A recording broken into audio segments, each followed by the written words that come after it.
Welcome to BCC Knowledge Hub channel. In this pandemic time, we have to save ourselves and at the same time required to progress in life. So we at BCC Knowledge Hub started this initiative. I, Dr. M.K. Ansari, has a PhD degree from IIT Bombay and a master degree from IIT Kanpur. Also, I have a master degree from University of Allahabad as well as a bachelor degree. So let's start this lecture. This lecture is for mathematics for class 10 standard. तो हमारा पहला chapter जो है जो कि वास्तविक संख्या है जिसको हम रियल नंबर कहते हैं उसका ये पहला पार्ट है जिसमें हम सीखेंगे कि वास्तविक संख्याओं के बारे में। आपने अपनी पिछली कक्षा में देखा था नंबर सिस्टम के बारे में, कितने तरह के नंबर सिस्टम होते हैं जिसमें कि आप जानते हैं कि नेचुरल नंबर होता है, फिर रियल नंबर होता है जिसको वास्तविक संख्या बोलते हैं, परिमेय संख्या होती है जो कि आपकी रेशनल नंबर होती है, अपरिमेय संख्या नंबर होती है जिसको आप रेशनल नंबर कहते हैं, पॉजिटिव इंटीजर्स होते हैं तो जिसको आप धनात्मक पूर्णांक भी बोलते हैं। तो इन सब का कैसे आप यूज़ करते हैं और किस तरीके से, आपने बहुत अच्छे से देखा होगा, आपको जोड़ना घटाना गुणा भाग सब आता है, मगर इसको अगर मैथमेटिकल टर्म की बात करें तो मैथमेटिक्स में वो कहाँ कहाँ यूज़ होते हैं और किस किस थ्योरम में किस किस एल्गोरिथम में यूज़ होते हैं वो सब इस चैप्टर में हमको देखने को मिलेगा। बेसिकली इस चैप्टर में जो आपको सिखाया जाएगा और आपको सीखने को मिलेगा, ये आपको दो थ्योरम है या दो मेथड है कह सकते हैं। पहला है आपका यूक्लिड डिवीजन एल्गोरिथम्स और दूसरा है फंडामेंटल थ्योरम ऑफ अरिथमेटिक्स। हम इनके बारे में विस्तार से जानने की कोशिश करेंगे। अब यहाँ पे देखिए यूक्लिड विभाजन प्रमेय का है क्या चीज़। ये बहुत ही सिंपल है जिसको आप समझ सकते हैं पोएम के नाते से। बट पहले या कविता स्टार्ट करने से पहले आपको थोड़ा सा बता दें कि अगर आपको विभाजन के बारे में बात किया तो विभाजन आपको अच्छे से आता है। जैसे हम 21 का विभाजन 5 से करना चाहते हैं तो ये कैसे कर सकते हैं, हम 5 को 4 कितना करेंगे तो 20 आएगा और एक हमारे पास यहाँ पे शेष बचेगा। इसी को हमको थोड़ा मैथमेटिकल फॉर्म में लिखना है और उसी फॉर्म को लिखने को ही हम यूक्लिड विभाजन प्रमेय बोलेंगे। चलिए अब इसमें आप देखते हैं कि कविता क्या कहती है। इस कविता के हिसाब से आप देखेंगे कि दो दो गिनने पर एक बचेगा। जैसे आप दो गिनते हैं, किसी भी वर्ड को दो बार गिनते हैं और एक बचेगा, तीन तीन गिनने पर दो बचेगा, चार चार गिनने पर तीन बचेगा, पाँच पाँच गिनने पर चार बचेगा, छः छः गिनने पर पाँच बचेगा और सात सात गिनने पर शून्य बचेगा। इसमें आप देख रहे हैं कि ए और बी दो पॉजिटिव वैल्यूज हैं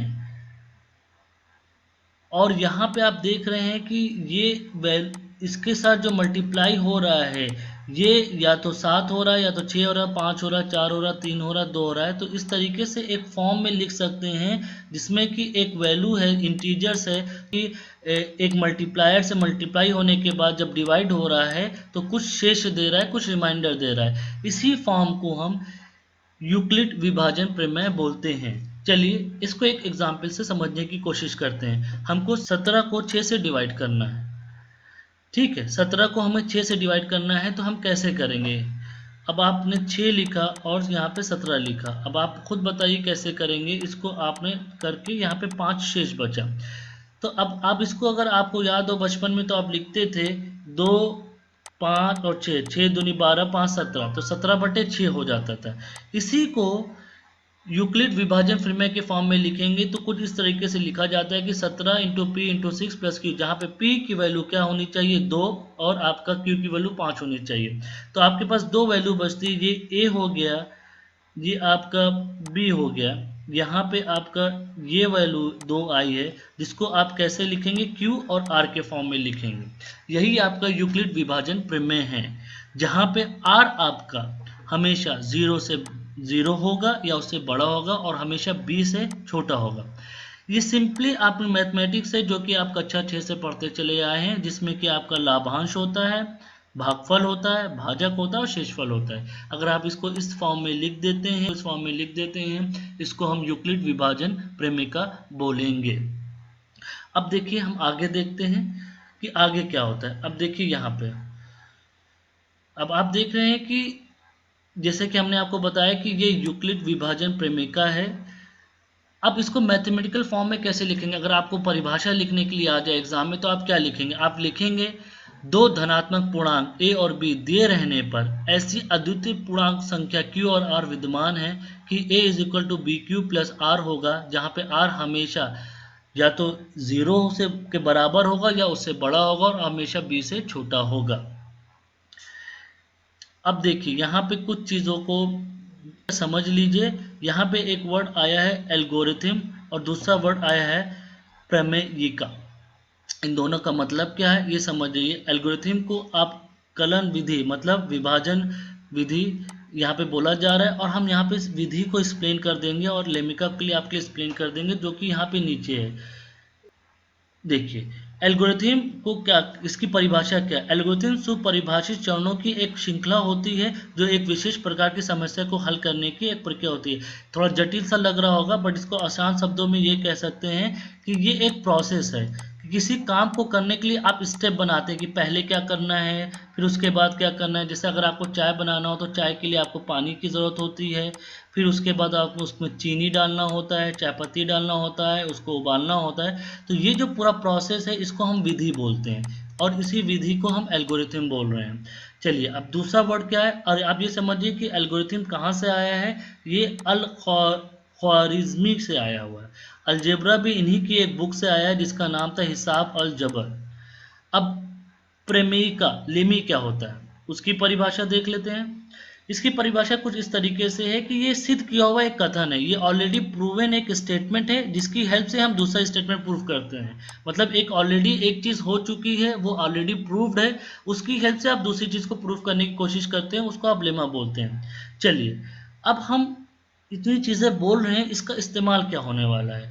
ये यूक्लिड विभाजन एल्गोरिथम जो है जो कि आपने पढ़ा है जो कि a is equal to B Q plus R है, इसका हम इस्तेमाल क्या करेंगे, इसका यूज़ क्या करेंगे। इसका यूज़ हम HCF कर निकालने में करेंगे जिसको हाईएस्ट कॉमन फैक्टर बोला जाता है, उसको हम निकालने में करेंगे। अब कैसे निकालेंगे उसको, चलिए उसको देखते हैं। यहाँ पे एक एग्जाम्पल दिया गया है 45 और 42। अगर हम आपसे बोलें कि इसको विभाजित करिए तो आप बहुत ही सिंपल तरीके से इसको 42 यहाँ लिख के 455 यहाँ लिखेंगे और इसको फिर डिवाइड करने की कोशिश करेंगे, बहुत सिंपल तरीके से करेंगे।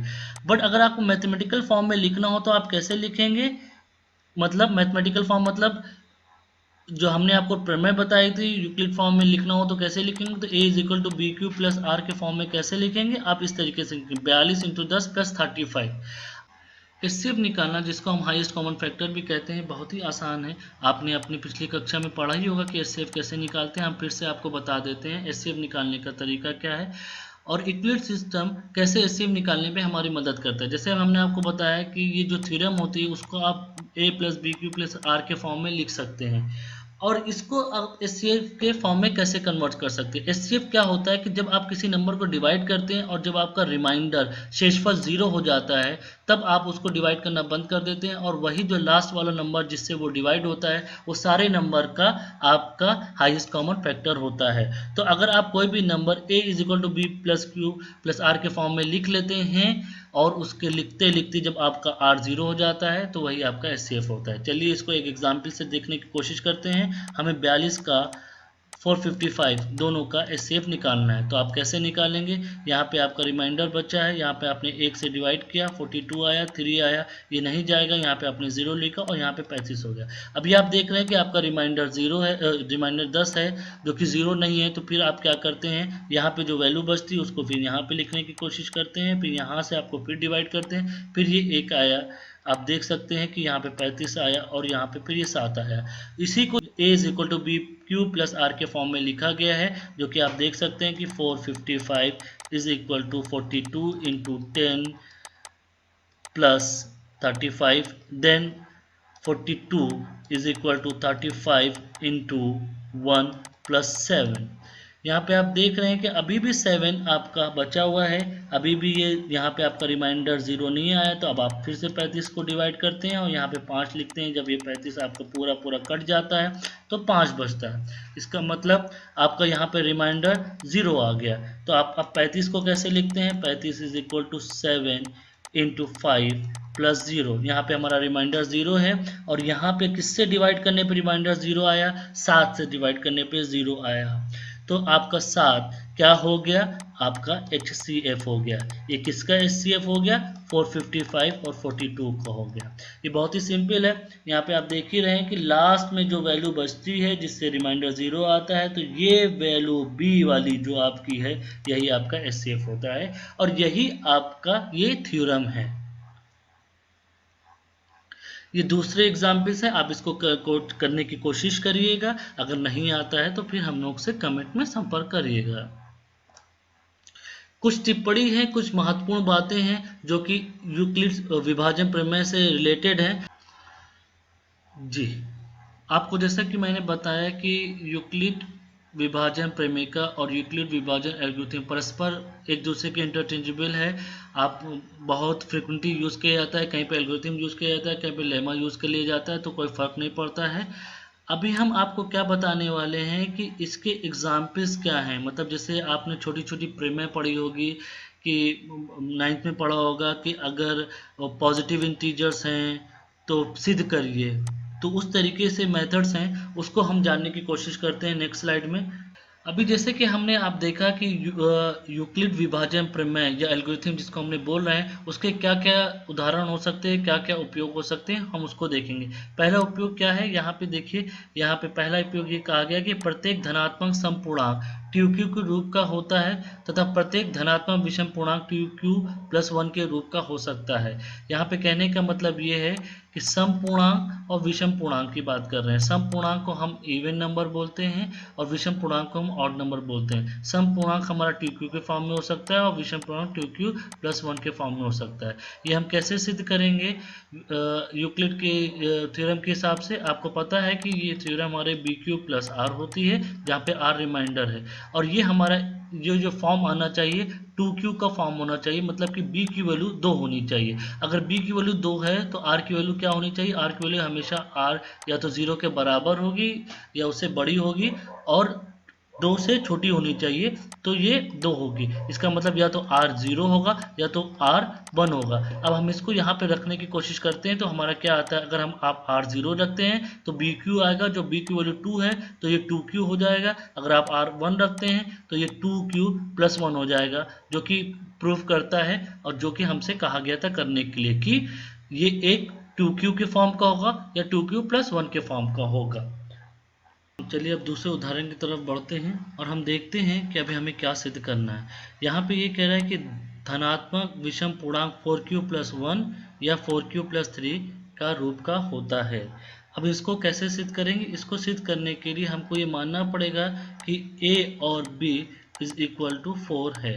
ये मान के चलते हैं और हम आगे इसको सिद्ध करने की कोशिश करते हैं कि धनात्मक विषम पूर्णांक 4Q+1 होगा या 4Q+3 होगा। चलिए, अभी हमने आपको जैसे बताया A+B = 4 है। अगर आप इसको A+BQ+R के फॉर्म में लिखेंगे तो आपके पास B 4 आता है, जिससे R की वैल्यू निर्धारित होती है और R की वैल्यू हो सकती है 0, 1, 2, 3। ये 3 वैल्यू हो सकती है। अब हम इस समीकरण में R की वैल्यू रखने की कोशिश करते हैं और देखते हैं हमको क्या मिलता है। पहला मिलेगा, B की वैल्यू अगर हमने 4 रखी और R की वैल्यू 0 है तो ये हो गया आपका 4B और 4Q। और दूसरी वैल्यू होगी 4Q+1 जब R 1 होगा, फिर होगा 4Q+2 और लास्ट होगा A 4Q+3। अब यहाँ पे ये कह रहा है कि हमारा क्या होना चाहिए? विषम पूर्णांक। विषम मतलब ऑड, और हमने आपको अभी बताया कि ऑड तब होता है जब वो 3 से डिवाइड होता है। और इन दो वैल्यूज़ को आप देख रहे हैं, ये वाली जो कि आपकी 2 से डिवाइड है, तो ये वैल्यू तो नहीं हो सकती। तो बची वैल्यू क्या है? A 4Q+1 और A 4Q+3 जो कि विषम पूर्णांक है। तो इससे ये सिद्ध होता है कि आपका कोई भी धनात्मक विषम पूर्णांक 4Q+1 या 4Q+3 के रूप में हो सकता है। तो ये भी हमने सिद्ध कर दिया है। नेक्स्ट स्लाइड पे हम देखते हैं कि हमारा चैप्टर यहाँ पे ख़त्म होता है और हमारे पास प्रश्नावली आ जाती है। अभी आपने इस चैप्टर में, इस अध्याय में क्या सीखा कि आपका जो रियल नंबर है, रियल नंबर का क्या क्या उदाहरण हो सकता है, क्या क्या इस्तेमाल हो सकता है। रियल नंबर में आपने जो यूक्लिड जो थ्योरम सीखी, जो एल्गोरिथम सीखी, वो एल्गोरिथम से आप क्या निकाल सकते हैं, जैसे कि एचसीएफ निकाल सकते हैं। और एचसीएफ निकालने का तरीका क्या है, जो कि a plus B Q plus R के फॉर्म का होता है, ये एक तरीका है। तो इस अध्याय में हमने ये चीज़ें सीखने की कोशिश की हैं।